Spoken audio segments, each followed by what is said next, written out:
കള്ളൻ്റെ കഥയിൽ നിന്ന് ഒരാധുനിക സമൂഹത്തിന് എന്താണ് സ്വീകരിക്കാനുള്ളത് എന്ന ചോദ്യമാണ് യഥാർത്ഥത്തിൽ ഗുണ്ടർട്ട് ഉന്നയിക്കുന്നത്. ആ വിമർശനം അദ്ദേഹം തയ്യാറാക്കിയിട്ടുള്ളത് ഒരു സംഭാഷണ രൂപത്തിലാണ്. ഗുരുവും നായരും തമ്മിലുള്ള ഒരു സംഭാഷണ രൂപത്തിലാണിത് എഴുതിയിട്ടുള്ളത്.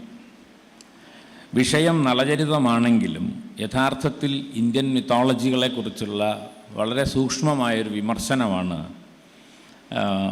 ഗുണ്ടർട്ട് നിർവഹിക്കുന്നത്.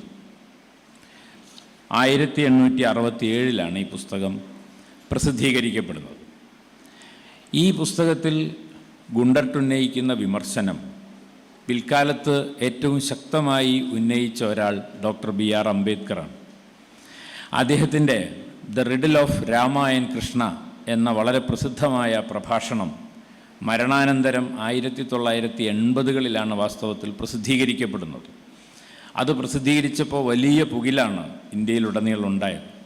എന്നാൽ അംബേദ്കർ ആ വിമർശനം ഉന്നയിക്കുന്നതിനും എത്രയോ വർഷങ്ങൾക്ക് മുമ്പ്, ഒരുപക്ഷെ നൂറ്റാണ്ടിന് മുമ്പ്, ഈ ഗുണ്ടർട്ട് വാസ്തവത്തിൽ ഈ അർത്ഥത്തിലുള്ളൊരു വിമർശനം ഉന്നയിച്ചിട്ടുണ്ട് എന്ന കാര്യം ഇന്ത്യയിലെ പ്രതിരോധ ചിന്തയുടെ ഒരു വംശാവലിയിലാണ് ഗുണ്ടർട്ടിനെ അടയാളപ്പെടുത്തേണ്ടത് എന്ന് നമ്മളെ ഓർമ്മിപ്പിക്കുന്നുണ്ട്. അതുകൊണ്ട് ഇന്ത്യയിൽ വളരെ പ്രബലമായി നിൽക്കുന്ന ഈ വൈദികവും ബ്രാഹ്മണിക്കലുമായിട്ടുള്ള ചിന്താപദ്ധതിയോട് ഏറ്റുമുട്ടിയ ബുദ്ധൻ തുടങ്ങി ഒരുപക്ഷെ പെരിയാർ വരെ നീണ്ടു നിൽക്കുന്ന ദീർഘമായ ഒരു പ്രതിപാരമ്പര്യത്തിലെ ഒരു ശക്തനായ കണ്ണിയാണ് ഗുണ്ടർട്ട്. അദ്ദേഹം ഒരു ക്രിസ്തുമത വിശ്വാസിയും ക്രിസ്തുമത പ്രചാരകനുമാണ് എന്നതുകൊണ്ട് അദ്ദേഹം ഉന്നയിക്കുന്ന മൗലികമായ വിമർശനത്തെ നിഷേധിക്കാൻ ഒരാധുനിക പൗരനോ പൗരിക്കോ സാധിക്കില്ല എന്നാണ് ഞാൻ വിചാരിക്കുന്നത്. അതുകൊണ്ട് ഈ നളചരിത സാരശോധനയിൽ അദ്ദേഹം കൊണ്ടുവരാൻ ശ്രമിക്കുന്ന ഒരു പ്രധാനപ്പെട്ട കാര്യം, അദ്ദേഹം പറയുന്നുണ്ട്, ഈ നായർ ചോദിക്കുകയാണ്, നിങ്ങൾ എന്തിനാണ് ഞങ്ങളുടെ പുസ്തകം വായിക്കുന്നത് എന്നാണ് ചോദിച്ചുകൊണ്ടാണ് തുടങ്ങുന്നത്. നിങ്ങൾ എന്തിനാണ് ഞങ്ങളുടെ പുസ്തകം വായിക്കുന്നത്? നിങ്ങൾക്ക് ഇതൊക്കെ വായിക്കാൻ നിങ്ങളുടെ മതം അനുവദിക്കുന്നുണ്ടോ എന്ന് ചോദിക്കുമ്പോൾ അദ്ദേഹം പറയുന്നത്, വിരോധമേതുമില്ല, സകലത്തെയും ശോധന ചെയ്വിൻ, നല്ലതിനെ മുറുകെ പിടിപ്പിൻ എന്ന ഒരു ന്യായം ഞങ്ങൾക്കുണ്ട്.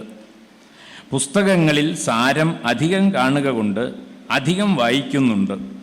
സമയമുള്ളപ്പോൾ നിങ്ങളുടെ ഗ്രന്ഥങ്ങളിലും സാരമായുള്ളതിനെ എടുത്ത് പിടിപ്പാൻ മനസ്സുണ്ട് എന്ന് അദ്ദേഹം എങ്ങനെയാണ് ഈ മുൻവിധികളില്ലാതെ നേരത്തെ പറഞ്ഞ നന്മയെ, ധാർമ്മികതയെ അതെവിടെ കണ്ടാലും സ്വാംശീകരിക്കാൻ കഴിയുന്ന ഒരു മതസങ്കല്പമാണ് ക്രിസ്തുമതം എന്ന് സൂചിപ്പിച്ചുകൊണ്ടാണ് അദ്ദേഹം അത് ആരംഭിക്കുന്നത്. ആ അർത്ഥത്തിൽ ഈ ഓപ്പൺനെസ് എന്ന് പറയുന്നത് ഏത് സംസ്കാരത്തോടും ഏത് ചിന്തയോടും തുറന്ന സമീപനം ഉണ്ടായിരിക്കണം എന്നുള്ള വളരെ പ്രധാനപ്പെട്ട ഒരാശയം തുടക്കത്തിൽ തന്നെ അദ്ദേഹം അവതരിപ്പിക്കുന്നുണ്ട്. പിന്നീട് അദ്ദേഹം ഈ കൃതിയെക്കുറിച്ച് പറയുമ്പോൾ അദ്ദേഹം പറയുന്നത്, ഈ കൃതി എങ്ങനെയുണ്ട് എന്ന് നായർ ചോദിക്കുമ്പോൾ ഗുണ്ടർട്ട് പറയുന്നത്, അല്ലെങ്കിൽ ഗുരു പറയുന്നത്, വാക്കുകളുടെ വിശേഷത്വം തന്നെ, അതിനെ ഭാഷയിലാക്കിയവൻ സമർത്ഥൻ എന്നേ വേണ്ടൂ, വാചകവും വൃത്തവും എത്രയും വെടിപ്പായി എന്ന് തോന്നുന്നു. അപ്പോൾ ഈ പുസ്തകം ഭാഷാപരമായി സാഹിതീയമായി വളരെ വളരെ ഉയർന്ന ഒരു പുസ്തകമാണ് എന്ന് അദ്ദേഹം അംഗീകരിക്കുന്നുണ്ട്. എന്നാൽ ആ പുസ്തകത്തിൻ്റെ ഉള്ളടക്കത്തെ സംബന്ധിച്ച് അതിനെ നിങ്ങളെപ്പോലുള്ളവർ ഒരു ശാസ്ത്രമായി പരിഗണിക്കുന്നതിനെ സംബന്ധിച്ചാണ് ഗുണ്ടർട്ടിന് വിമർശനം. എന്ന് പറഞ്ഞാൽ ലിറ്ററേച്ചറിനെ നിങ്ങൾ ഫിലോസഫിയായിട്ട് മനസ്സിലാക്കുന്നു, ദൈവശാസ്ത്രമായി മനസ്സിലാക്കുന്നു. അത് ഒരാധുനിക സമൂഹത്തിന് ചേർന്നതല്ല. ഇവിടെ നമ്മൾ കഴിഞ്ഞ സെഷനിലെല്ലാം നമ്മൾ ആവർത്തിച്ച് കേട്ടൊരു വാക്കാണ് ആധുനികത എന്ന് പറയുന്നത്. ആധുനികതയുടെ ഏറ്റവും പ്രധാനപ്പെട്ട പ്രത്യേകതയാണ് ഒന്നാമത് പറഞ്ഞ ഈ ഓപ്പൺനെസ് എന്ന് പറയുന്നത്, തുറന്ന സമീപനം എന്നത്. രണ്ടാമത്തെ ഒരു കാര്യം, അത് നിരവധിയായ ജനുസ്സുകളെ ഉൽപ്പാദിപ്പിച്ചിട്ടുണ്ട്. അതായത് ഈ ചിന്തയുടെ പ്രരൂപത്തെയാണ് നമ്മൾ ജനുസ് എന്ന് വിളിക്കുന്നത്. അതുകൊണ്ട് എല്ലാം ശാസ്ത്രമല്ല, ചിലത് കാവ്യങ്ങളാണ്. കാവ്യവും ശാസ്ത്രവും വേറെയാണ്. സാഹിത്യത്തെ നിങ്ങൾ ഫിലോസഫി പോലെ പരിഗണിക്കാൻ പാടില്ല. കാരണം ഫിലോസഫിക്കലായിട്ട് നോക്കിയാൽ ഈ പുസ്തകം സ്വീകാര്യമല്ല. എന്നാൽ ഇതിൻ്റെ ഭാഷയും വൃത്തവും അതിൻ്റെ സൗന്ദര്യവും ഒക്കെ വളരെ നന്നായിരിക്കുന്നു എന്ന് അദ്ദേഹം അംഗീകരിക്കുന്നു. അങ്ങനെ തുടക്കത്തിൽ തന്നെ അദ്ദേഹം ലിറ്ററേച്ചറിനെ ഫിലോസഫിയിൽ നിന്ന് ബൈഫർക്കേറ്റ് ചെയ്തിട്ടാണ്, അതിനെ വേർതിരിച്ചിട്ടാണ് വാസ്തവത്തിൽ മനസ്സിലാക്കാൻ ശ്രമിക്കുന്നത് എന്നതാണ് ഏറ്റവും പ്രധാനപ്പെട്ട കാര്യം. അപ്പോൾ പിന്നീട് അദ്ദേഹം ഇതിനകത്ത് നളൻ്റെ കഥ ഏതാണ്ട് ചുരുക്കി പറഞ്ഞതിന് ശേഷമാണ് പിന്നീട് ഇതിലേക്ക് പ്രവേശിക്കുന്നത്. അപ്പോൾ നായർ ചോദിക്കുകയാണ്, കഥ കേട്ട് കഴിഞ്ഞപ്പോൾ നല്ല കഥയല്ലോ, ദൂഷ്യമേതുമില്ല. ഉടനെ അദ്ദേഹം പറയാണ്, അസഭ്യമായതൊന്നും ഇതിൽ കാണുന്നില്ല. കൃഷ്ണചരിതം മുതലായ ഗ്രന്ഥങ്ങളെ വായിച്ചാൽ ഓരോരോ നാണക്കേട് തോന്നും. ആ വക ബാല്യക്കാരുടെ മനസ്സിനെ കെടുപ്പാൻ മതിയാകയാൽ ഇതിൽ കാണാത്തത് കൊണ്ട് പ്രസാദം തന്നെ വേണം എന്ന് അദ്ദേഹം പറയുന്നുണ്ട്. ഈ ശ്രീകൃഷ്ണൻ്റെയും ശ്രീരാമൻ്റെയും ജീവിതത്തിൽ നിന്ന് നിങ്ങൾക്ക് എന്താണ് പകർത്താനുള്ളത് എന്ന് ചോദിച്ചത് അംബേദ്കറാണ്. അതാണ് അദ്ദേഹത്തിൻ്റെ riddle of Rama and Krishna എന്നുള്ള പുസ്തകത്തിലെ ഏറ്റവും പ്രധാനപ്പെട്ട കാര്യം. എന്ത് ധാർമ്മികതയാണ് രാമൻ അദ്ദേഹത്തിൻ്റെ ഭരണകാലത്ത് നിർവഹിച്ചിട്ടുള്ളത് എന്ന ചോദ്യം അംബേദ്കർ ചോദിക്കുന്നുണ്ട്. അതുകൊണ്ട് ഈ കൃഷ്ണൻ്റെയൊക്കെ കഥ കേൾക്കുന്നത് പോലെയല്ല, നളൻ്റെ കഥയിൽ കുറെ കൂടി സഭ്യതയുണ്ട് എന്ന് അദ്ദേഹം അംഗീകരിക്കുന്നു. അത് കഴിഞ്ഞിട്ട് നായർ പറയാണ്, എത്രയും ദിവ്യമായ കഥ. ഉടനെ അതിനെ ഗുണ്ടർട്ട് തിരുത്തുകയാണ് ചെയ്യുന്നത്. അങ്ങനെ പറയാൻ കഴിയില്ല എന്ന് അദ്ദേഹം പറയുന്നു. അപ്പോൾ ദിവ്യമായ കഥയും നല്ല കഥയും തമ്മിൽ വ്യത്യാസമുണ്ട്. ദിവ്യമായ കഥ എന്ന് പറഞ്ഞാൽ നേരത്തെ പറഞ്ഞ പോലെ അത് മനുഷ്യനെ ധാർമ്മികമായി നയിക്കുന്ന തത്വചിന്താപരമായ ഒന്നാണ് ദിവ്യമായ കഥ. നല്ല കഥ എന്ന് പറയുന്നത് അതിൻ്റെ ലിറ്റററി വാല്യൂ ആണ്. അപ്പോൾ ഈ ലിറ്ററേച്ചറും ഈ പറഞ്ഞ ഫിലോസഫിയും തമ്മിലുള്ള ഒരു വേർതിരിവിനെ അദ്ദേഹം കൂടെ കൂടെ ഈ ടെക്സ്റ്റിനകത്ത് കൊണ്ടുവരുന്നുണ്ട് എന്നാണ് ഞാൻ പറഞ്ഞതിൻ്റെ അർത്ഥം. ഈ പ്ലെയിൻ എന്ന് പറഞ്ഞാൽ പ്രതലമാണ്. പ്രതല രൂപത്തിൽ നമ്മുടെ ചിന്ത രൂപപ്പെട്ടു വരുന്നൊരു കാലമാണ് ആധുനികത എന്ന് പറയുന്നത്. അതായത് അതുവരെ നമുക്ക് ശ്രേണീകൃതമായ രൂപങ്ങളാണുള്ളത്. അപ്പോൾ ഈ ശ്രേണീകൃതമായ ജാതി വ്യവസ്ഥ, അതുപോലെ അധികാര വ്യവസ്ഥ, അത്തരം വ്യവസ്ഥകളാണ് ഇവിടെ ഉള്ളത്. അതിൻ്റെ സ്വഭാവം ഡെപ്താണ്. അതിൽ നിന്ന് മാറിയിട്ട് അതിനെ പ്ലെയിനിലേക്ക് വരാൻ സാധിക്കുന്നു എന്നതാണ് എസ്തെറ്റിക് റെജീമിലേക്ക് പ്രവേശിക്കുന്ന ആധുനിക സമൂഹത്തിൻ്റെ സവിശേഷത എന്ന് ജാക്ക് റാൻസിയർ പറയുന്നുണ്ട്. അപ്പോൾ ഈ പ്ലെയിനിലേക്ക് വരിക എന്ന് പറയുമ്പോൾ, ഈ പ്രതലത്തിലേക്ക് വരിക എന്നുള്ളതിൽ ഏറ്റവും പ്രധാനപ്പെട്ട കാര്യം അതിൻ്റെ ജനാധിപത്യ സ്വഭാവമാണ്. ഇതാണ് പ്ലാനാരിറ്റിയുടെ ഏറ്റവും പ്രധാനപ്പെട്ട പ്രത്യേകത. അതിലെ ഫ്രീ ആയിട്ടുള്ള മൊബിലിറ്റിയാണ്. അതുപോലെ അതിൻ്റെ ഈ പറഞ്ഞ സംവാദാത്മകതയാണ്. അതിലേക്കുള്ള ഡെമോക്രാറ്റിക് ആയിട്ടുള്ള പ്രവേശനമാണ്. ഇതൊക്കെ ഈ പത്രം ഉണ്ടാക്കിയതാണ്. നേരത്തെ പറഞ്ഞല്ലോ, പത്രം എന്ന് പറഞ്ഞാൽ പത്രം വാസ്തവത്തിൽ ഒരു പബ്ലിക് സ്പിയറിന് ഉണ്ടാക്കുന്നത് ഡയലോഗിലൂടെയാണ്, സംവാദങ്ങളിലൂടെയാണ്. ഈ പുസ്തകം ഒരു സംവാദ രൂപത്തിലാണ് എഴുതിയിരിക്കുന്നത്. നായരും ഗുരുവും തമ്മിലാണ് സംവാദം. ആ സംവാദം എന്ന് പറയുന്നത് ആധുനികതയുടെ ഏറ്റവും വലിയ സവിശേഷതയാണ്. നിങ്ങൾക്ക് നിങ്ങളുടെ അഭിപ്രായം, എനിക്ക് എൻ്റെ അഭിപ്രായം, അത് തമ്മിൽ നിരന്തരമായി നടക്കേണ്ട സംവാദാത്മകമായ ഒരു പൊതുമണ്ഡലത്തിലൂടെ മാത്രമേ കേരളീയ സമൂഹത്തെ നവീകരിക്കാൻ കഴിയൂ എന്ന് ചിന്തിച്ച ഒരാളാണ് ഗുണ്ടർട്ട് എന്ന് വാസ്തവത്തിൽ ഈ പുസ്തകം നമ്മളോട് പറയും എന്നാണ് ഞാൻ പറഞ്ഞതിൻ്റെ അർത്ഥം. അപ്പോൾ ഈ ശ്രേണീകൃതമായ ഒരു സമൂഹത്തെ പ്രതലത്തിലേക്ക് കൊണ്ടുവരാനാണ് വാസ്തവത്തിൽ പത്രം ശ്രമിച്ചത്. അങ്ങനെയാണ് ദേവീദേവന്മാർ, ക്ഷേത്രങ്ങളിൽ മറ്റും ഇരുന്ന ദേവീദേവന്മാർ രവിവർമ്മയുടെ ചിത്രങ്ങളിലൂടെ ശിവകാശിയിൽ പ്രിൻ്റ് രൂപത്തിൽ പ്രത്യക്ഷപ്പെടുകയും അതൊക്കെ നമ്മുടെ വീടുകളിലേക്കൊക്കെ എത്തുകയും നമ്മുടെ കലണ്ടറിലേക്കൊക്കെ എത്തുകയും ചെയ്തതോടെ ദേവീദേവന്മാർ നമ്മുടെ അടുത്തേക്ക് വന്നു എന്നുള്ളതാണ്. അതാണ് അതിൻ്റെ പ്ലാനാരിറ്റി എന്ന് പറഞ്ഞാൽ. അച്ചടി, ഈ പറഞ്ഞ പ്രിൻറ്റിംഗ് ടെക്നോളജിയാണ് വാസ്തവത്തിൽ ഈ ശ്രേണികളെ പലതിനെയും തകർത്ത് മനുഷ്യരെ പ്രതലങ്ങളിലേക്ക് കൊണ്ടുവരുന്നത് എന്നത് ഏറ്റവും പ്രധാനപ്പെട്ട ഒരു കാര്യമാണ്. അത് മനസ്സിലാക്കിയ ഒരാളാണ് ഗുണ്ടർട്ട് എന്നുള്ളത് കൊണ്ടായിരിക്കണം അദ്ദേഹം ഈ ആദ്യത്തെ പത്രം ആരംഭിക്കുന്നതെന്നാണ് ഞാൻ പറഞ്ഞതിൻ്റെ അർത്ഥം. അപ്പോൾ അതുകൊണ്ട് കൂടുതൽ ആഴത്തിലാണ് നമ്മൾ ഈ മിഷണറി പ്രവർത്തനത്തെയൊക്കെ മനസ്സിലാക്കുക. അതൊരു മതപരിവർത്തനം തുടങ്ങിയിട്ടുള്ള ചില പഴയ ജാർഗൻസിനകത്തു നിന്ന് വാസ്തവത്തിൽ മോഡേണിറ്റി എന്ന് പറയുന്ന ഒരു സങ്കല്പത്തിലേക്ക് മിഷണറി പ്രവർത്തനത്തെയും അവരുടെ സംഭാവനകളെയും കാണേണ്ടതുണ്ട്. അത് ഒരുപക്ഷെ അതിൻ്റെ പ്രചോദനം മതമായിരിക്കാം, പക്ഷേ അതിൻ്റെ പ്രവൃത്തി മണ്ഡലം എങ്ങനെയാണ് മനുഷ്യരെ മാറ്റിത്തീർത്തത് എന്നത് കേരളം പോലെ ഇന്ത്യ പോലെ ഒരു സമൂഹത്തിൽ വളരെ വളരെ പ്രധാനപ്പെട്ട കാര്യമാണ്. അത് മനുഷ്യനെ നവീകരിക്കുന്ന ആധുനിക സമൂഹത്തിലേക്ക് നമ്മളെ നയിക്കുന്നതിൽ നിരവധി സംഭാവനകളുള്ളിൽ ഏറ്റവും പ്രധാനപ്പെട്ട സംഭാവനയാണ് മിഷണറി പ്രവർത്തനം എന്ന് ഈ ആധുനികതയുടെ സങ്കേതങ്ങളിലൂടെ മനസ്സിലാക്കുമ്പോഴേ നമുക്കത് വിശദീകരിക്കാൻ കഴിയൂ എന്നാണ് ഞാൻ പറഞ്ഞതിൻ്റെ അർത്ഥം. അപ്പോൾ ഈ പറഞ്ഞ ഒരു ഇഗാലിറ്റേറിയൻ മോഡ് ഓഫ് ഡിസ്ട്രിബ്യൂഷൻ എന്നാണ് പുതിയൊരു ലോകം പിറക്കാൻ പോവുകയാണ്. 1867 നേരത്തെ പറഞ്ഞല്ലോ, 19-ാം നൂറ്റാണ്ടിൻ്റെ ഒരു മധ്യകാലമാണ്.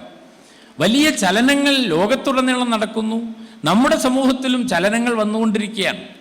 അങ്ങനെ ചലനാത്മകമായ ഒരു സമൂഹത്തെയാണ് നേരത്തെ ഹെഗലിൻ്റെ ശിഷ്യൻ്റെ ശിഷ്യനാണ് അദ്ദേഹം എന്ന് പറഞ്ഞല്ലോ ഇവിടെ. ഈ ഡയലക്റ്റിക്സിൻ്റെ ഏറ്റവും പ്രധാനപ്പെട്ട പ്രത്യേകത അത് ചലനത്തെ പഠിക്കുന്നു എന്നുള്ളതാണ്. അപ്പോൾ ഈ ചലിച്ചുകൊണ്ടിരിക്കുന്ന ഒരു കേരളീയ സമൂഹത്തെ മനസ്സിലാക്കാനും അതിനെ പരിവർത്തിപ്പിക്കാനുള്ള പുതുവഴികൾ തേടാനുമാണ് ഗുണ്ടർട്ട് ശ്രമിച്ചത്. ആ അർത്ഥത്തിലാണ് അദ്ദേഹം ഈ ഇവിടെ ഉണ്ടായിരുന്ന പുരാണങ്ങളെയും ഇവിടെയുണ്ടായിരുന്ന ഇത്തരം സങ്കല്പങ്ങളെയുമൊക്കെ ഒരു റീവിസിറ്റ് നടത്താൻ, അതിലേക്കൊക്കെ ഒന്ന് പുനഃസന്ദർശനം നടത്താൻ വാസ്തവത്തിൽ അദ്ദേഹം ശ്രമിക്കുന്നത് എന്നാണ് ഞാൻ പറഞ്ഞതിൻ്റെ അർത്ഥം. അപ്പോൾ ഈ പുതുകാലം എന്ന് പറഞ്ഞാൽ എന്താണ്? പുതിയ കാലത്തെ വാസ്തവത്തിൽ നമ്മൾ മനസ്സിലാക്കുന്നത് നമ്മുടെ സെൻസിബിലിറ്റി മാറുന്ന ഒരു കാലമാണ് പുതുകാലം എന്ന് പറയുന്നത്. അപ്പോൾ ഈ സെൻസിബിൾ എന്ന് പറഞ്ഞാൽ അത് സെൻസ് എന്നുള്ള ഇംഗ്ലീഷ് വാക്ക് എന്ന് വരുന്നതാണെന്ന് നമുക്കറിയാമല്ലോ. അത് ഇന്ദ്രിയങ്ങളുമായി ബന്ധപ്പെട്ടതാണ്. എന്ന് പറഞ്ഞാൽ കാണുക, കേൾക്കുക, തൊടുക, രുചിക്കുക, മണക്കുക തുടങ്ങിയ 5 വ്യാപാരങ്ങളാണ് സെൻസിബിലിറ്റിയുടെ ആധാരം. അപ്പോൾ കേരളം പോലൊരു സമൂഹത്തിനകത്ത് നിങ്ങൾക്ക് പലരെയും തൊടാൻ പറ്റുമായിരുന്നില്ല. കേരളം പോലുള്ളൊരു സമൂഹത്തിൽ നിങ്ങൾക്ക് പലരെയും കാണാൻ പറ്റുമായിരുന്നില്ല. നിങ്ങൾക്ക് പലരുടെയും കൂടെ ഇരുന്ന് രുചി അനുഭവിക്കാൻ, പലതിൻ്റെയും രുചി അനുഭവിക്കാൻ നിങ്ങൾക്ക് പറ്റുമായിരുന്നില്ല. അങ്ങനെ നിങ്ങളുടെ ബോഡി വളരെ സെക്ലൂഡഡായി നിന്നിരുന്ന ഒരു കാലം. ആ സെക്ലൂഡഡായി നിന്നിരുന്ന നിങ്ങളുടെ ബോഡിയെ ഈ പറഞ്ഞ പോലെ ഒരു പുതിയ സെൻസിബിലിറ്റിയിലേക്ക് കൊണ്ടുവരാന്ന് പറഞ്ഞാൽ പുതിയ ചിലത് കാണുക, പുതിയത് ചിലത് കേൾക്കുക, പുതിയത് ചിലത് രുചിക്കുക, അങ്ങനെയുള്ളൊരു പുതുകാലം പിറക്കുന്നു എന്ന് പറഞ്ഞ അർത്ഥം ഇന്ദ്രിയാനുഭവങ്ങൾ മാറുന്നു എന്നാണ്. ആ ഇന്ദ്രിയാനുഭവങ്ങൾ മാറുന്ന ഇന്ദ്രിയാനുഭവങ്ങളെ ബോധമാക്കി മാറ്റുന്നതിന് ഏറ്റവും പ്രധാനപ്പെട്ട പങ്ക് വഹിക്കുന്നത് വാസ്തവത്തിൽ ലിറ്ററേച്ചറും ഈ പറഞ്ഞ അച്ചടിച്ച രൂപങ്ങളും ഒക്കെയാണ്. ആ അർത്ഥത്തിൽ നമ്മുടെ ഇവിടെ നിലനിന്നിരുന്ന സാഹിത്യം എന്നൊക്കെ വിശേഷിപ്പിച്ച സാഹിത്യത്തെ തന്നെ ശാസ്ത്രമായിട്ട് കാണുകയും ആ ശാസ്ത്രം തന്നെ വിശ്വാസമായിട്ട് നടക്കുകയും അതിനെ തന്നെ അധികാര രൂപങ്ങളാക്കി കൊണ്ടു നടക്കുകയൊക്കെ ചെയ്തിരുന്ന നേരത്തെ പറഞ്ഞ ആ ഒരു ശ്രേണീകൃതമായ സമൂഹത്തിൽ നിന്ന് മാറി ഒരു പുതിയ സെൻസിബിലിറ്റി രൂപപ്പെട്ടു വരുമ്പോൾ ആ സെൻസിബിലിറ്റിക്ക് അനുസരിച്ച് ഭാഷയെ, അതിൻ്റെ സങ്കേതങ്ങളെ രൂപപ്പെടുത്തിയെടുക്കുന്ന എന്നതും വാസ്തവത്തിൽ ആധുനികതയുടെ ഏറ്റവും പ്രധാനപ്പെട്ട ഒരു സവിശേഷതയാണ്. അതിനെയാണ് ഡിസ്ട്രിബ്യൂഷൻ ഓഫ് ദ സെൻസിബിൾ എന്ന് ഈ ഴാക്ക് റാൻസിയർ പറയുന്നത്. പുതിയൊരു ഭാവുകത്വ ശീലം നമ്മൾ രൂപപ്പെട്ടു വരുമ്പോൾ അതിനെ സ്വാംശീകരിക്കാൻ കഴിയുന്ന തരത്തിൽ നമ്മുടെ ഭാഷയെ, അതിൻ്റെ സങ്കേതങ്ങളെ വികസിപ്പിച്ചെടുക്കുക എന്ന് പറയുന്നത് വാസ്തവത്തിൽ ഒരു പുതിയ ഈ ഇന്ദ്രിയാത്മകതയുടെ ഒരു പുതിയ വിതരണത്തെ സാധ്യമാക്കുന്നതിൽ പ്രധാനമാണ് എന്നാണ് ഞാൻ പറഞ്ഞതിൻ്റെ അർത്ഥം. അപ്പോൾ നിങ്ങൾക്കും സംസാരിക്കാം. അതായത് നേരത്തെ പറഞ്ഞ പോലെ മതപരിവർത്തനത്തിലൂടെ നമുക്കറിയാലോ, ഈ ഘാതകവധത്തിലും സരസ്വതി വിജയത്തിലും ഒക്കെ നമ്മൾ കാണുന്നത് എന്താണ്? അതിലൊക്കെ കാണുന്നത് പഠിക്കാൻ പറ്റാത്ത ആളുകൾ പഠിക്കുന്നു, അതുപോലെ വഴി നടക്കാൻ കഴിയാത്ത ആളുകൾ വഴി നടക്കുന്നു. ഞങ്ങൾക്ക് ആത്മാവുണ്ടേ, ഞങ്ങൾ മനുഷ്യരാണേ എന്ന് മലയാളത്തിൽ ആദ്യത്തെ ഒരു പ്രഖ്യാപനം വരുന്നത് ഘാതകവധത്തിലാണ്. ഘാതകവധത്തിലെ പൗലോസ് എന്ന് പറയുന്ന ആ അടിമ, 70 വയസ്സിനടുത്തുള്ള അടിമയ്ക്ക് ഉടമയിൽ നിന്ന് അടി കിട്ടുമ്പോൾ അയാൾ പറയാണ്, എന്തിനാണ് അടി കിട്ടുന്നത്? ഞായറാഴ്ച പള്ളിയിൽ പോകണമെന്ന് പറഞ്ഞപ്പോൾ യജമാനൻ സമ്മതിക്കുന്നില്ല. അപ്പോഴാണ് ഈ അടി കൊള്ളുന്നത്. ആ അടി കൊള്ളുമ്പോൾ അയാൾ പറയുന്നത്, അയ്യോ യജമാനരെ അടിക്കരുതേ, ഞങ്ങൾക്ക് ആത്മാവുണ്ടേ, ഞങ്ങൾ മനുഷ്യരാണേ എന്നതാണ്. ആ സെൽഫ് റെക്കഗ്നീഷൻ, ആത്മാവ് എന്നുള്ളതിനെ നമ്മൾ ശരിക്കും മനസ്സിലാക്കേണ്ടത് സെൽഫ് എന്നുള്ള അർത്ഥത്തിലാണ്. അതാണ് ആത്മം. ആ ആത്മമാണ് പിന്നീട് ശ്രീനാരായണ ഗുരു അവനവൻ ആത്മസുഖത്തിനാചരിക്കുന്ന ആ ആത്മമാണ് ഈ ഘാതകവധത്തിനകത്ത് നമ്മൾ കേട്ട ആ ശബ്ദം, ആ പൗലോസിലൂടെ പുറത്തു വന്നത്. അതാണ് ഞാൻ പറഞ്ഞത്, ഒരു പുതിയ ശബ്ദം നമ്മൾ അടിമകൾ ശബ്ദിക്കുകയാണ്. ആ ശബ്ദം കേൾക്കുന്നു മലയാളി. ഏതിലൂടെ? അച്ചടിയിലൂടെ. അതാണ്. അങ്ങനെ കേൾക്കാത്തത് കേൾക്കുകയും കാണാത്തത് കാണുകയും രുചിക്കാത്തത് രുചിക്കുകയും ഒക്കെ ചെയ്യുമ്പോഴാണ് വാസ്തവത്തിൽ ഒരു പുതിയ സമൂഹം ഉണ്ടായി വരുന്നത് എന്നാണ് ഞാൻ പറഞ്ഞതിൻ്റെ അർത്ഥം. അപ്പോൾ ഈ നിലയ്ക്ക് നോക്കിയാൽ ഈ പുസ്തകത്തിൽ ഏറ്റവും പ്രധാനപ്പെട്ട ഒരു ആർഗ്യുമെൻ്റ്, അത് ഈ നായർ ചോദിക്കുകയാണ്, ഈശ്വരൻ സർവശക്തനാണല്ലോ, സർവശക്തനായിട്ടുള്ള ഈശ്വരന് നമ്മളെന്തിനാണ് ഇങ്ങനെ പാപികളായി ജനിപ്പിച്ചത്? എന്തിനാണ് നമ്മൾ ഈശ്വരൻ വിചാരിച്ചാൽ നമ്മുടെ പാപമൊക്കെ ഇല്ലാണ്ടാവില്ലേ?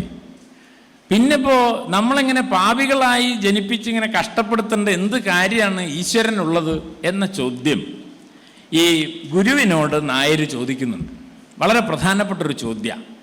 കാരണം ഏതൊരു പാപം ഇല്ലാണ്ടാക്കാൻ പറ്റുന്ന ആളാണല്ലോ സർവശക്തനായിട്ടുള്ള ദൈവം. ആ ദൈവം എന്തിനാണ് പിന്നെ ഈ മനുഷ്യരെ കൊണ്ട് ഈ പാപമൊക്കെ ചെയ്യിക്കുന്നത് എന്ന് ചോദിക്കുന്നുണ്ട്.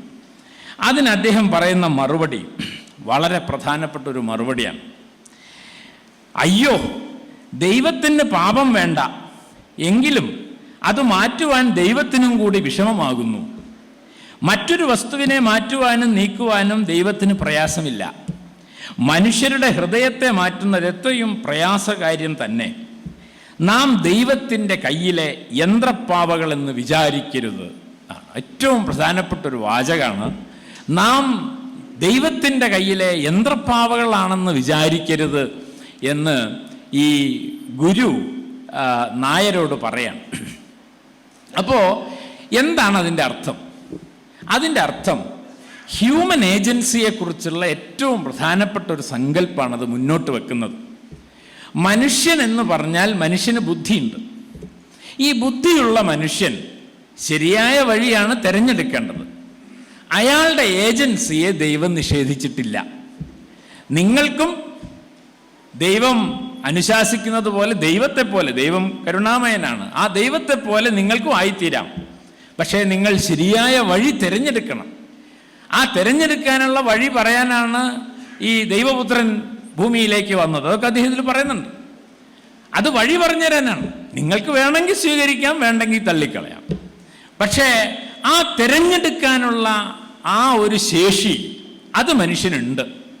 അതിനെയാണ് നാം ഈ ഏജൻസി എന്ന് പറയുന്നത്. അതിനു മുമ്പ് നമ്മുടെ മലയാളത്തിലെ സാമൂഹ്യ ജീവിതത്തിലോ ഇന്ത്യൻ സാമൂഹ്യ ജീവിതത്തിലോ ഒരിക്കലും ഹ്യൂമൻ ഏജൻസിയെ അംഗീകരിച്ചിട്ടില്ല. നീ എൻ്റെ അടിമയാണ്, നീ എന്ത് ചെയ്യണമെന്ന് ഞാൻ തീരുമാനിക്കുമെന്നാണ് പൗലോസിൻ്റെ ഉടമയായ കഥാപാത്രം ഈ ഘാതകവധത്തിൽ പറയുന്നത്. കാരണം അയാൾ അടിമയാണ്. അടിമ എന്ന് പറഞ്ഞു കഴിഞ്ഞാൽ അയാൾക്ക് ഏജൻസി ഇല്ല. അതാണ്. അതുകൊണ്ട് വാസ്തവത്തിൽ മനുഷ്യനും അടിമയും തമ്മിലുള്ള വ്യത്യാസം എന്താ? അടിമയ്ക്ക് ഏജൻസി ഇല്ല, മനുഷ്യന് ഏജൻസി ഉണ്ട്.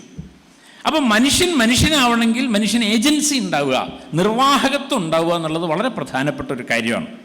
ഈ നിർവാഹകത്വം എന്ന ആശയം ഈ പുസ്തകത്തിൻ്റെ ഹൃദയമാണെന്നാണ് ഞാൻ പറഞ്ഞ എൻ്റെ ചുരുക്കം. അതാ ഇത് നിങ്ങൾക്ക് മനസ്സിലാക്കാൻ ഏറ്റവും നല്ല ഒരു കഥ വാസ്തവത്തിൽ എഴുതിയത് വൈക്കം മുഹമ്മദ് ബഷീറാണ്. അദ്ദേഹത്തിൻ്റെ ഒരു മനുഷ്യൻ എന്ന് പറഞ്ഞിട്ടൊരു കഥയുണ്ട്. ആ ഒരു മനുഷ്യൻ എന്നുള്ള കഥയിൽ ബഷീർ തന്നെയാണ് കഥാപാത്രമായിട്ട് വരുന്നത്. അയാൾ വളരെ ദരിദ്രനായിട്ട് ജീവിക്കുന്ന ഒരു കഥാപാത്രമാണ്. അതിൽ ബോംബെയിലാണ് ജീവിക്കുന്നത്. അങ്ങനെ വളരെ കഷ്ടപ്പെട്ട് വൈകുന്നേരം വരെ പലതരം ജോലികൾ ചെയ്തിട്ടാണ് ബഷീർ വൈകുന്നേരം ആകുമ്പോൾ ഭക്ഷണം കഴിക്കാനുള്ള ഒരു വകുപ്പുണ്ടാക്കുക. അങ്ങനെ ഒരു ദിവസം അദ്ദേഹം രാപ്പകൽ കഷ്ടപ്പെട്ട് വൈകുന്നേരം ആയപ്പോഴേക്കും ഒരു 14 രൂപ അദ്ദേഹത്തിന് കിട്ടി. അത് പേഴ്സിൽ വെച്ച് അദ്ദേഹം ഭക്ഷണം കഴിക്കാൻ വേണ്ടി ഹോട്ടലിൽ പോവുക. നന്നായിട്ട് ഭക്ഷണം കഴിക്കാനുള്ള കാശുണ്ട്, 14 രൂപ എന്ന് പറഞ്ഞാൽ. ആ പേഴ്സ് പോക്കറ്റിലിട്ടിട്ട് അദ്ദേഹം ഹോട്ടലിലേക്ക് കയറുന്നു. ബോംബെ നഗരമാണ്, പോക്കറ്റടിക്കാർ ധാരാളമുള്ള നാടാണ്. അതുകൊണ്ട് അദ്ദേഹം കയറുമ്പോഴും കൈ കഴുകുമ്പോഴും സീറ്റിലിരിക്കുമ്പോഴും വെയിറ്റർ വന്ന് ഓർഡർ എടുത്തപ്പോഴും ഒക്കെ പോക്കറ്റ് തപ്പി ഉറപ്പ് വരുത്തിയിട്ടുണ്ട് പേഴ്സ് അവിടെ ഇല്ലേന്ന്. അങ്ങനെ വയറ് നിറച്ച് ഭക്ഷണം കഴിച്ചു, ബില്ല് വന്നു, കൈ കഴുകി കൗണ്ടറിൽ ചെന്നപ്പം അദ്ദേഹം പ്രതീക്ഷിച്ചതുപോലെ പേഴ്സ് പോക്കറ്റടിച്ചു പോയി. അപ്പോൾ അദ്ദേഹത്തിന് ഭാഷ അറിഞ്ഞൂടാ. അപ്പോൾ അദ്ദേഹം പറയാണ്, എൻ്റെ പേഴ്സിൽ പൈസ ഉണ്ടായിരുന്നു, പേഴ്സ് ആരോ പോക്കറ്റ് അടിച്ചാന്നൊക്കെ ആംഗ്യം കൊണ്ടൊക്കെ പറയാൻ ശ്രമിച്ചു. ഇപ്പോൾ കൗണ്ടറിൽ ഇരിക്കുന്ന ആൾ പറഞ്ഞു, തന്നെ പോലെ ധാരാളം കള്ളന്മാരെ ഒരു ദിവസം ഇവിടെ വന്നു പോണതാണ്, അതുകൊണ്ട് ഒന്നുകിൽ ആ ബില്ലടയ്ക്കണം, അല്ലെങ്കിൽ ആ കുപ്പായ ഒരുയിട്ട് അടുക്കളയിലേക്ക് പോയിക്കോന്ന് പറയും. അപ്പോൾ ബഷീർ ഈ കൗണ്ടറിൻ്റെ അവിടെ നിന്ന് നിസ്സഹായനായിട്ട് ഈ ഷർട്ടിൻ്റെ ബട്ടൺ ഇങ്ങനെ അഴിക്കുക. അപ്പം അദ്ദേഹം പറയാണ്, എൻ്റെ പടച്ച റബ്ബേ, ഈ ആരോരും തുണയില്ലാത്ത ഈ നഗരത്തിൽ അപമാനിതനായി കണ്ണുകൾ ചൂഴ്ന്നെടുക്കപ്പെട്ട് നഗ്നനായി അലയാൻ മാത്രം ഞാൻ എന്ത് പാപമാണ് ചെയ്തത് എൻ്റെ റബ്ബേ എന്ന് പറയാം. ഉടനെ ദീർഘകായനായിട്ടുള്ള ഒരാൾ, ജുബ്ബക്കെട്ടുള്ള ഒരാൾ കൗണ്ടറിൽ വന്നിട്ട് ഇയാൾക്ക് എത്ര കാശാ തരാമെന്ന് വെച്ചാൽ പറയും എന്ന് പറയുകയും ആ പൈസ കൊടുക്കുകയും ചെയ്യാം. ഉടനെ ബഷീർ കരുതാണ്, ഞാൻ ദൈവത്തെ വിളിച്ച് കരഞ്ഞപ്പോഴേക്കും ദൈവദൂതനെ പോലെ ഇതാ ഒരാൾ വന്നിരിക്കുന്നു, അത്ഭുതം എന്ന് പറയാണ്. പക്ഷെ അയാളതൊന്നും മൈൻഡ് ചെയ്യാതെ ഇറങ്ങിപ്പോയി. ഉടനെ ബഷീർ അയാളുടെ പിന്നാലെ ഓടുകയാണ്. സാർ, സാറിൻ്റെ പേരെന്താണ്? ഞാനിങ്ങനെ ഒരു ഗതികേടിലാണെന്ന് സാർ എങ്ങനെ അറിഞ്ഞു? അയാൾ തിരിഞ്ഞു നോക്കുന്നേ ഇല്ല. അയാളാണെങ്കിൽ വേഗത്തിൽ നടക്കുന്നതുകൊണ്ട് ബഷീറിന് ഓടേണ്ടി വന്നു. അവസാനം ഒരു പാലത്തിൻ്റെ അടുത്തെത്തിയപ്പോൾ അദ്ദേഹം പറഞ്ഞു, സാർ പേര് പറയാൻ തയ്യാറല്ലെങ്കിൽ അങ്ങയെ ഞാൻ ദയവ് എന്ന് വിളിച്ചോട്ടെ എന്ന് ചോദിക്കാം. ഉടനെ അയാൾ തിരിഞ്ഞു നിന്ന് തൻ്റെ ജുബ്ബയുടെ 2 പോക്കറ്റിലും കൈയിട്ട് കുറേ പേഴ്സ് പുറത്തേക്ക് എടുത്തിട്ട് ചോദിക്കും, ഇതിലേതാ തൻ്റെ പേഴ്സ് ചാ കൊണ്ടുപോടോ എന്ന്. വാസ്തവത്തിൽ ആ മനുഷ്യൻ ദൈവദൂതനായി പ്രത്യക്ഷപ്പെട്ട ആ മനുഷ്യൻ തന്നെയായിരുന്നു കള്ളൻ. അപ്പം മനുഷ്യന് ഇങ്ങനെ 2 പോസിബിലിറ്റി ഉണ്ട്. മനുഷ്യന് കള്ളനാവാം, മനുഷ്യന് ദൈവദൂതനാവാം. അത് മനുഷ്യൻ്റെ ചോയ്സാണ്, മനുഷ്യൻ്റെ സന്ദർഭങ്ങളാണ് മനുഷ്യനെ അങ്ങനെ ആക്കുന്നത്. ഇപ്പോൾ പാവങ്ങൾ എന്ന നോവലിൻ്റെ വിവർത്തനം വന്നതിൻ്റെ 100ാം വാർഷികമാണ് അപ്പോൾ നമ്മൾ ആഘോഷിക്കുന്നത്. അപ്പോൾ 1925 ആ നോവൽ വരുന്നത്. നാലപ്പാട്ട് നാരായണ മേനോനാണ് അത് വിവർത്തനം ചെയ്തത്. 1867 ഈ പുസ്തകം വരുന്നത്. ഈ പുസ്തകത്തിൽ കൈകാര്യം ചെയ്യുന്ന അതേ വിഷയമാണ് മലയാളിയുടെ പാവങ്ങളിലും വാസ്തവത്തിൽ കൈകാര്യം ചെയ്തത്. ഹ്യൂമൻ ഏജൻസിയാ. കള്ളനായ ഒരാൾ കള്ളനല്ല, അയാൾ ചില സന്ദർഭം കൊണ്ട് കള്ളനായി പോയതാണ്. അയാളെ നമുക്ക് മാറ്റാം. ജോർജ് മാത്തൻ അദ്ദേഹത്തിൻ്റെ ബാലാഭ്യസനം എന്ന് പറയുന്ന ആ കുട്ടികളെ ഏത് ഭാഷയിൽ പഠിപ്പിക്കണം എന്നതിനെ സംബന്ധിച്ച് വിശദീകരിക്കുന്ന പ്രഭാഷണത്തിൽ അദ്ദേഹം പറയുന്നുണ്ട്, ഏത് കുട്ടിയെയും നമുക്ക് മാറ്റിയെടുക്കാം, അങ്ങനെ മനുഷ്യനെ മാറ്റാം. ജാത്യാലുള്ളത് തൂത്താൽ പോകുമോ, അട്ടയെ പിടിച്ച് മെത്തേ കിടത്തിയാൽ കിടക്കുമോ എന്നൊക്കെ പറയുന്ന ഈ ഇന്ത്യൻ ജാതി വ്യവസ്ഥയുടെ തിട്ടൂരങ്ങൾ നിലനിൽക്കുന്ന ഒരു സമൂഹത്തിലേക്കാണ് മനുഷ്യനെ മാറ്റാം. മനുഷ്യന് ഏജൻസി ഉണ്ട്. അയാൾക്ക് നല്ലത് തിരഞ്ഞെടുത്താൽ നല്ല വഴിയിൽ അയാൾക്ക് ദൈവപുത്രനെ പോലെ അല്ലെങ്കിൽ ദൈവദൂതനെ പോലെ ആയിത്തീരാം, അല്ലാത്ത ആളുകൾ പാപികളായിത്തീരും എന്ന് പറയുമ്പോൾ ആദ്യമായിട്ടാണ് മലയാളിക്ക് ഒരു ഓപ്ഷൻ കിട്ടുന്നത്, നന്നാവാനൊരു ഓപ്ഷൻ. അതാണ് വാസ്തവത്തിൽ ഈ മിഷണറി പ്രവർത്തനത്തിലൂടെ സംഭവിച്ചത്. അതുകൊണ്ട് അതിനെ മതപരിവർത്തനം എന്നൊന്നും പറഞ്ഞ് നമ്മൾ ഇന്ന് കേൾക്കുന്ന അർത്ഥത്തിലൊന്നും അല്ല അതിനെ കാണേണ്ടത്. വാസ്തവത്തിൽ അത് മനുഷ്യനെ കണ്ടെത്തുന്ന ഒരു പ്രവൃത്തിയായിരുന്നു, ഹ്യൂമൻ ഏജൻസി കണ്ടെത്തുന്ന ഒരു പ്രവൃത്തിയായിരുന്നു എന്നാണ് ഞാൻ പറഞ്ഞതിൻ്റെ ചുരുക്കം. അപ്പോൾ നാം ഈ വരാനിരിക്കുന്ന ഒരു ലോകത്തെ, അതുകൊണ്ട് പറഞ്ഞ് ഞാൻ അവസാനിപ്പിക്കാം. വരാനിരിക്കുന്ന ഈ ലോകത്ത് വാസ്തവത്തിൽ നമുക്കൊരു പുതിയ മൊറാലിറ്റി ആവശ്യമുണ്ട് എന്നാണ് ഈ പുസ്തകത്തിലൂടെ ഗുണ്ടർട്ട് പറയാൻ ശ്രമിക്കുന്നത്. നമുക്കൊരു പുതിയ ധാർമ്മികത, ഒരു പുതിയ സദാചാര ബോധം വാസ്തവത്തിൽ ആവശ്യമാണ് എന്ന് ആധുനിക കേരളത്തെ അഭിസംബോധന ചെയ്തുകൊണ്ട് സംസാരിക്കുകയാണ് ഗുണ്ടർട്ട് ചെയ്യുന്നത്. അതുകൊണ്ടാണ് അദ്ദേഹം ഈ നളനെയും ദമയന്തിയെയും താരതമ്യം ചെയ്തുകൊണ്ട് അദ്ദേഹം പറയുന്നുണ്ട്, വാസ്തവത്തിൽ നളൻ അത്ര നല്ലൊരു മനുഷ്യനല്ല, എന്നാൽ ദമയന്തി അങ്ങനെയല്ല. അവള് നളനോടുള്ള ആ അദമ്യമായ പ്രണയത്തിൽ ഉറച്ചു നിൽക്കുന്നവളാണ്. അങ്ങനെ ഒരു പുതിയ സദാചാര ബോധം, ഒരു ധാർമ്മികത വാസ്തവത്തിൽ നളൻ്റെയും ദമയന്തിയുടെയും കഥയിലൂടെ മുന്നോട്ട് വെക്കാനാണ് ഗുണ്ടർട്ട് ശ്രമിക്കുന്നത്. പ്രണയം എന്ന് പറയുന്ന ഒരു മനുഷ്യഭാവത്തെ ഒരുപക്ഷെ അതിനു മുമ്പ് മലയാളത്തിൽ എവിടെയെങ്കിലും അവതരിപ്പിക്കപ്പെട്ടിട്ടുണ്ടോ എന്ന് എനിക്ക് അറിഞ്ഞുകൂടാ. ആ അർത്ഥത്തിലൊരു ഗവേഷണം ഞാൻ നിർവഹിക്കാത്തതുകൊണ്ട് എനിക്കറിയില്ല. പക്ഷേ ഇതിനകത്ത് അദ്ദേഹം നളനേക്കാൾ എത്രയോ മേലെയാണ് ദമയന്തി എന്നും, ഈ ദമയന്തിയുടെ കല്യാണത്തിന് സ്വർഗത്തുനിന്ന് ഇന്ദ്രനൊക്കെ കെട്ടിയൊരുങ്ങി പുറപ്പെട്ട് വരുന്നതിനെ പറ്റിയൊക്കെ അതിൽ വളരെ പരിഹാസത്തോടു കൂടി പറയുന്നുണ്ട്. ഇതൊക്കെ എന്ത് ദൈവമാണെന്ന് ചോദിക്കുന്നുണ്ട്. ആര്? ഗുണ്ടർട്ടല്ല. വാസ്തവത്തിൽ ഇന്ദ്രൻ്റെ പത്നി ഇന്ദ്രാണി തന്നെ ചോദിക്കുന്നുണ്ട്, നിങ്ങൾക്ക് നാണല്ലേ ഒരു പെണ്ണിൻ്റെ പേര് കേട്ടപ്പോഴേക്ക് ഇറങ്ങി പുറപ്പെടാൻ? അങ്ങനെ പെണ്ണെന്ന് കേട്ടാൽ ഹാലിളകുന്ന ആണ്. ഇന്ദുലേഖയ്ക്ക് ഭ്രാന്തുണ്ടോ എന്ന് ചോദിക്കുന്നുണ്ടല്ലോ. 1889 ചന്തുമേനോൻ്റെ നോവലിലെ സൂര്യ നമ്പൂരിപ്പാട് ചോദിക്കുന്നുണ്ട്, കഥകളി ഭ്രാന്തുണ്ടോന്നാ ചോദിച്ചത്. പക്ഷേ ചോദിച്ചത് ഭ്രാന്തുണ്ടോ എന്നാ. എനിക്കൊരു വക ഭ്രാന്തുമില്ല എന്നാ. ഇന്ദുലേഖ എന്ന് കേട്ടപ്പോഴൊക്കെ എനിക്ക് അങ്ങോട്ട് പരവശായി എന്ന് സൂര്യ നമ്പൂരിപ്പാട് പറയുന്നുണ്ട്. അങ്ങനെ ഒരു സ്ത്രീയുടെ പേര് കേൾക്കുമ്പോൾ തന്നെ പരവശമാകുന്ന ആഢ്യത്വത്തിൻ്റെയും ബ്രാഹ്മണ്യത്തിൻ്റെയും ഒരു നാടായിരുന്നു കേരളം. അപ്പോഴാണ് 1867 ഈ ദമയന്തിയുടെ പ്രണയത്തിൻ്റെ മൂല്യത്തെക്കുറിച്ച് ഈ പുസ്തകത്തിനകത്ത് ഗുണ്ടർട്ട് പറയുന്നത്. അതൊരു പുതിയ സദാചാരമാണ്, ഒരു പുതിയ മൂല്യബോധമാണ്. ആ മൂല്യബോധത്തിലേക്ക് മലയാളി പരിവർത്തിക്കേണ്ടതുണ്ട് എന്ന് 1867 അദ്ദേഹം എഴുതുകയാണ്. ആ അർത്ഥത്തിൽ വളരെ വളരെ വ്യത്യസ്തമായ ഒരു സമീപനമാണ് ഈ മതദൂഷണ ഗ്രന്ഥങ്ങളെന്ന് പേരിട്ട് മാറ്റി നിർത്തിയ ഗുണ്ടർട്ടിൻ്റെ കൃതികളോട് വേണ്ടത് എന്നാണ് ഞാൻ പറഞ്ഞതിൻ്റെ ചുരുക്കം. അതിൽ ഈ അദ്ദേഹത്തിൻ്റെ, അതും കൂടി പറഞ്ഞു നിർത്താം, അദ്ദേഹത്തിൻ്റെ ഈ പാഠത്തോടുള്ള സമീപനം നേരത്തെ പറഞ്ഞ പോലെ നളചരിതം എന്ന് പറയുന്ന ഒരു കാവ്യത്തെ അതിനൊരു കാവ്യമായിട്ടാണ് പരിശോധിക്കേണ്ടത്. ആ കാവ്യത്തെ ഈ ബൈബിളിൻ്റെ ഒരു വിചാര ലോകവുമായി ചേർത്ത് വെക്കുന്ന ഒരു ഹെർമന്യൂട്ടിക്കൽ പ്രാക്ടീസാണ് വാസ്തവത്തിൽ ഗുണ്ടർട്ട് നിർവഹിക്കുന്നത്. അത് നമ്മൾ സാധാരണ ഈ ഗഡാമറിൻ്റെയൊക്കെ ഈ വ്യാഖ്യാന ശാസ്ത്രത്തിൽ സൂചിപ്പിക്കുന്നത് പോലെ ഈ ഫ്യൂഷൻ ഓഫ് ഹൊറൈസൺസ്, ചക്രവാളങ്ങളുടെ ഒരു ലയനമാണ്. അതായത് നളചരിതത്തിൻ്റെ ആ പാഠത്തിന് ചുറ്റുമുള്ള ഒരു ചക്രവാളത്തെ ബൈബിളിൻ്റെ ചക്രവാളവുമായി ചേർത്ത് എങ്ങനെയാണ് ഒരു ഫ്യൂഷൻ സാധ്യമാക്കുക എന്നാണ് വാസ്തവത്തിൽ അദ്ദേഹം ആലോചിക്കുന്നത്. അത് ഈ ഗഡാമറുടെ ഈ സിദ്ധാന്തങ്ങളൊക്കെ നമ്മൾ പിന്നീടാണ് മനസ്സിലാക്കുന്നതെങ്കിലും യഥാർത്ഥത്തിൽ ബൈബിൾ വ്യാഖ്യാനങ്ങളാണ് ഈ ഹെർമന്യൂട്ടിക്സ് എന്ന് പറയുന്ന ഒരു ജ്ഞാനപദ്ധതിയെ തന്നെ സൃഷ്ടിച്ചത്. ആ ജ്ഞാനപദ്ധതിയുടെ വളരെ സൂക്ഷ്മമായ, ട്യൂബിംഗൻ സർവകലാശാലയിൽ അദ്ദേഹം പഠിച്ചു എന്നും അദ്ദേഹത്തിൻ്റെ ശിക്ഷണത്തെക്കുറിച്ചൊക്കെ ഇവിടെ സൂചിപ്പിച്ചല്ലോ. ആ ശിക്ഷണം തീർച്ചയായിട്ടും ഹെർമന്യൂട്ടിക്സ് എന്ന് പറയുന്ന ഒരു വിജ്ഞാന ശാഖയെ അദ്ദേഹത്തിന് പരിചയപ്പെടാൻ ഇടയായിട്ടുണ്ട്. ആ ഒരു വിജ്ഞാന ശാഖയുടെ നിന്ന് കിട്ടിയ വെളിച്ചം തന്നെയാണ് ഈ കൃതിയെ അദ്ദേഹം സമീപിക്കുന്നതിന് അദ്ദേഹത്തെ പ്രാപ്തമാക്കിയത് എന്നുകൂടി സൂചിപ്പിക്കാതെ നിവൃത്തിയില്ല. ഇതിൽ അവസാന വരിയും കൂടി പറഞ്ഞ് നിർത്താം. അത് നായരും ഈ ഗുരുവും തമ്മിൽ ആദ്യാദ്യം ഈ ഗുരുവിനെ നായർ ധാരാളമായിട്ട് കളിയാക്കുകയൊക്കെ ചെയ്യുന്നുണ്ടെങ്കിലും പിന്നീട് ഈ ഗുരു പറയുന്നതിലൊക്കെ ചില കാര്യങ്ങളുണ്ടെന്ന് തോന്നി അദ്ദേഹം ഇങ്ങനെ പതിഞ്ഞു വരുന്നുണ്ട്. അപ്പോൾ നമ്മൾ വിചാരിക്കും ഈ പുസ്തകം തീരുമ്പോൾ നായർ ക്രിസ്ത്യാനിയായിട്ടുണ്ടാവും. പക്ഷേ അത് സംഭവിക്കുന്നില്ല. നായരുടെ അവസാനത്തെ വാചകം, ഗുരുക്കളെ ഞാൻ പോകുന്നു, സ്നേഹം ഉണ്ടായിരിക്കണം, നിങ്ങളുടെ ദൈവം എന്നോട് കരുണ ചെയ്യാവൂ, സലാം എന്നാണ്.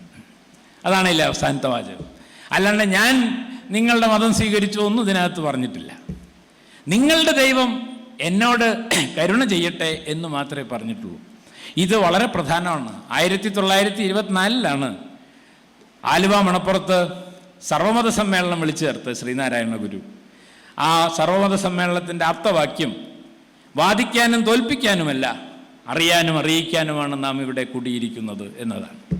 അതുകൊണ്ട് ഈ മതപരിവർത്തനത്തിൻ്റെ പേരിലും ഈ മതദൂഷണത്തിൻ്റെ പേരിലുമൊക്കെ പലപ്പോഴും നാം മാറ്റിവെച്ച ഈ ഗുണ്ടർട്ടിൻ്റെ കൃതി ഈ 1924 ആലുവ മണപ്പുറത്ത് നടന്ന സർവമത സമ്മേളനത്തിൻ്റെ ആപ്തവാക്യത്തെ നൂറ്റാണ്ട് മുമ്പ് തന്നെ സ്വാംശീകരിച്ചിരുന്നു എന്നുകൂടി സൂചിപ്പിച്ചുകൊണ്ട് ഇങ്ങനൊരു അവസരം തന്നതിന് നന്ദി രേഖപ്പെടുത്തിയും ഏറെ കാലത്തിന് ശേഷമാണ് ഡോക്ടർ വള്ളിക്കാവ് മോഹൻദാസിനെ ഇവിടെ വെച്ച് കാണാനിടയായത്. ഞാൻ ഗവേഷണ വിദ്യാർത്ഥിയായിരുന്ന കാലത്ത് ഞങ്ങൾ ഒരുമിച്ച് കുറച്ചു കാലം പ്രവർത്തിക്കാൻ ഞങ്ങൾക്ക് അവസരമുണ്ടായിട്ടുണ്ട്.